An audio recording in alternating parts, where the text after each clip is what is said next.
Hey guys, how you doing? We thought we were never going to make this video, but we did it. PlayStation backs down and the PS Store of PS3 and PS Vita will not close. At least for now. This video is dedicated especially to all those who said when we made criticizing videos to generate opinion that they were useless. From Sony, they admitted that after deep reflection, they realized that they made the wrong decision and have backed down so the stores will remain open and players will have access to the almost 2,000 games that were about to disappear completely.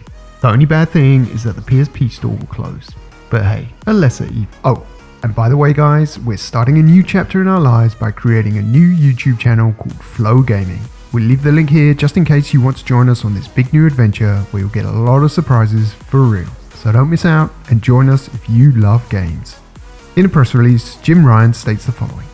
When we initially came to the decision to end purchasing support for PS3 and PS Vita, it was born out of a number of factors, including commerce support challenges for older devices and the ability for us to focus more of our resources on newer devices where a majority of our gamers are playing on.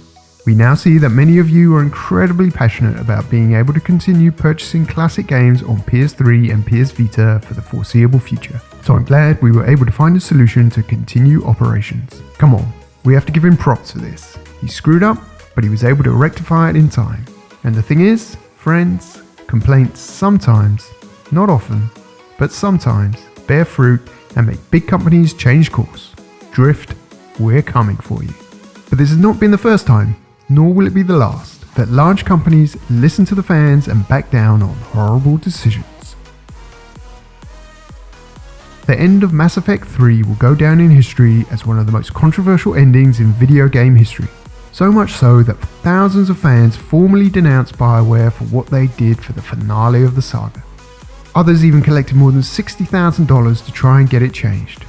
Fortunately, that money ended up going to a charity. So thousands and thousands of fans around the world were insulted by the ending, and BioWare decided to respond by giving them an epilogue that was available later. As you might expect, many were also unhappy with this epilogue. Which side are you on?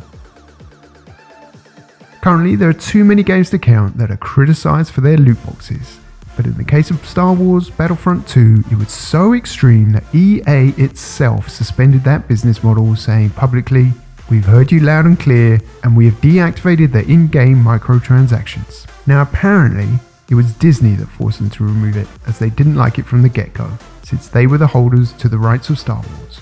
But of course, this doesn't seem to have affected the loot boxes in FIFA, something many countries have banned. EA, they just don't learn. This is quite a recent one, and although it's not 100% a video game issue, we had to talk about it because it was extremely painful. When Paramount Pictures released the first teaser for Sonic the Hedgehog, they showed a hedgehog that didn't have much to do with what we're used to in video games.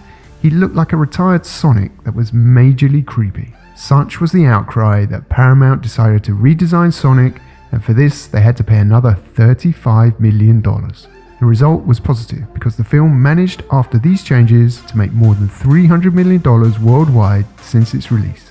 A worthwhile investment that wouldn't have existed without the fans. The Jim Ryan of the time, also known as Don Matrick, sold more PlayStations 4 than Sony itself with his anti-marketing campaign against his own product. At the time, he said that people should buy an Xbox 360 if they did not want a console that was always online. Well, shortly after, in the presentation of the Xbox One, he excelled himself. It was presented as a console that needed a permanent connection to the internet, among other things, to control the sale and loan of games. To play, even offline, it would be required to connect to the internet at least once a day for the console to check that everything was fine, including game licenses and permissions. Of course, this was a major stir, and 2 weeks after this announcement, Xbox backtracked and removed this mandatory connectivity. But the damage was done, and from there, we already know how the Xbox One and the PS4 fared.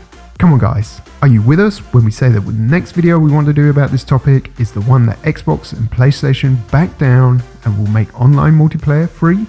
We don't know if we're dreaming or not, but it's clear that the gaming community is the best in the world when it comes together for things like this and leaves the fucking toxicity aside. We all come out winners on these things, so let's stay united to defend what is ours.